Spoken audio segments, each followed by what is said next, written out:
This stamp right here was the last time that I traveled internationally, and actually was the last time I entered the United States. Since then, I have 2 other passports that has expired, so it's been a long time. And now, this is my new passport right here. I traded in these Vietnamese green one for this American blue one. And it's so surreal. I still can't believe it. Sometimes I pinch me because I don't know if it's real. Soon I'll be leaving the United States for a short trip for the first time in 18 years. It's been 18 years since I travel internationally. Whew. So many feelings. Ooh, I'm excited, I'm nervous, I am happy, I'm sad. It all rolls into one. I'm curious. Oh man, just.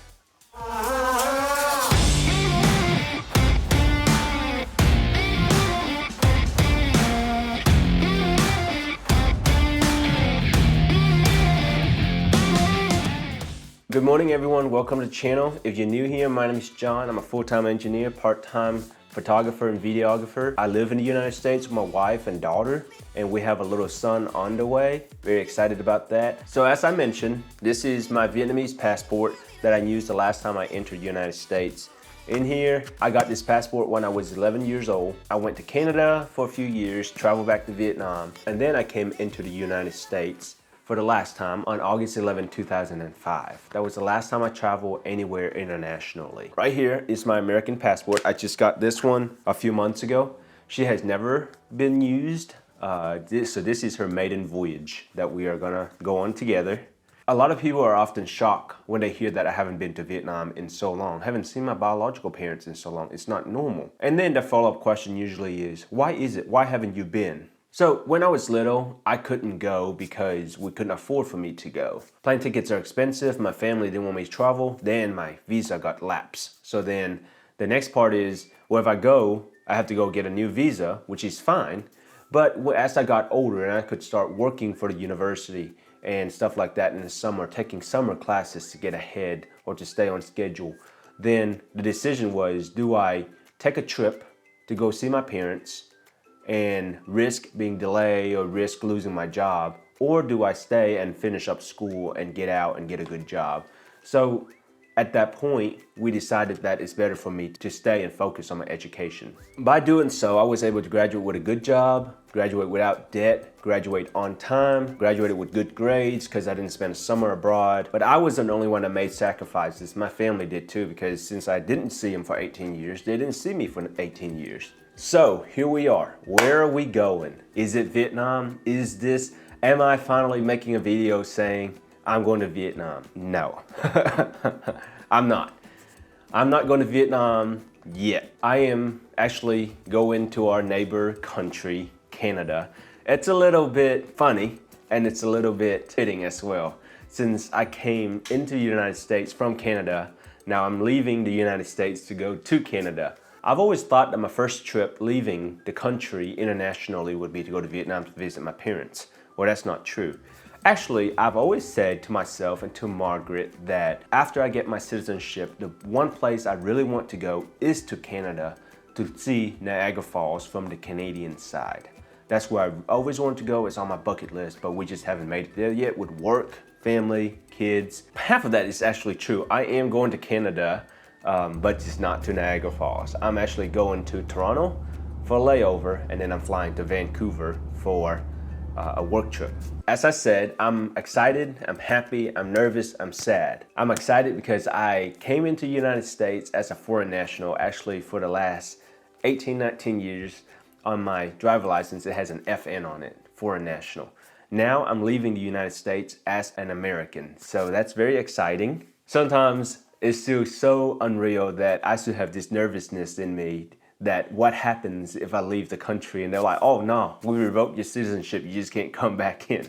I know it's not likely, it doesn't happen, everything is already done, but what I'm really excited about is I'm actually flying into Toronto, and I live in Canada for 2 years. I've always wanted to visit Toronto, have a layover there, and that's all I'm going to be there for. I don't have time to explore the city or anything like that, and I can't leave the airport. But I've always wanted to visit Toronto because I've heard it's a great city, but where I lived when I was in Canada, it was too far away from Toronto to go visit. So excited about that. Then I'm gonna fly to Vancouver off the coast, do work there, and then at the end of the week, my wife will come up and we will spend some time together up there. And that's what I'm really excited about. We have not been able to do that since our honeymoon, actually. So it's gonna be a lot of fun. We'll get to go whale watching. Actually made the reservations yesterday, and I hope there are whales. Come on, whales. So I love whales, and my coworker was telling me about this. She was like, oh yeah, my husband and I really want to go there. So then that's what triggered a whole, oh, maybe Margaret could come. We get to go to Stanley Park, which is very popular up there. We get to go to Canada Place, which is also very popular up there. And Chinatown, always, right? Margaret's so excited about going to Chinatown. Not, but I am. I'm nervous, as I say. This part of me that's nervous about what happens if I get there and then they won't let me back in. Not gonna happen, still nervous about it. Also nervous a little bit about flying internationally for the first time. I had to ask my coworkers who travel internationally a lot this week about how it works. Like if you leave from an international gate, how does that work? Because I've never done that. I don't remember doing that.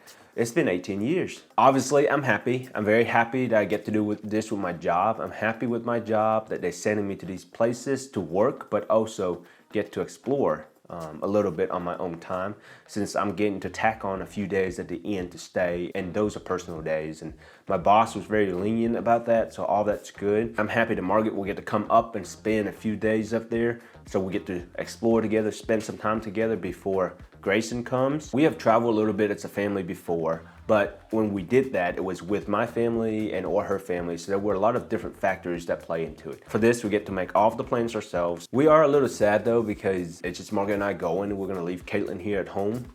It's the first time that we'll leave her ever in her life, and ever since we got her, since we had her. So it's been 2 years.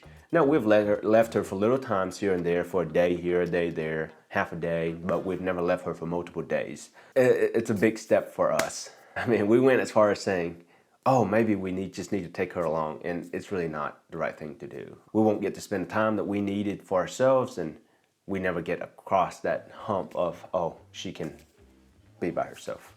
With our parents. Our parents are keeping her. She's not by herself. And one more thing as we wrap up this video. One thing that I'm really excited about is getting to eat and drink at Tim Hortons. That might actually be the first stop I will make when I land in Canada in 2 days. I am not lying. For the ones that don't know, Tim Hortons is like Krispy Kreme of America.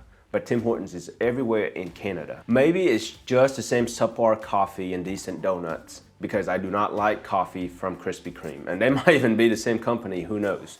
But there's this part of me in my mind of when I was 10, 11, 12 years old, that it was such a special treat to be able to go through Tim Hortons for a hot coffee and some cream and sugar.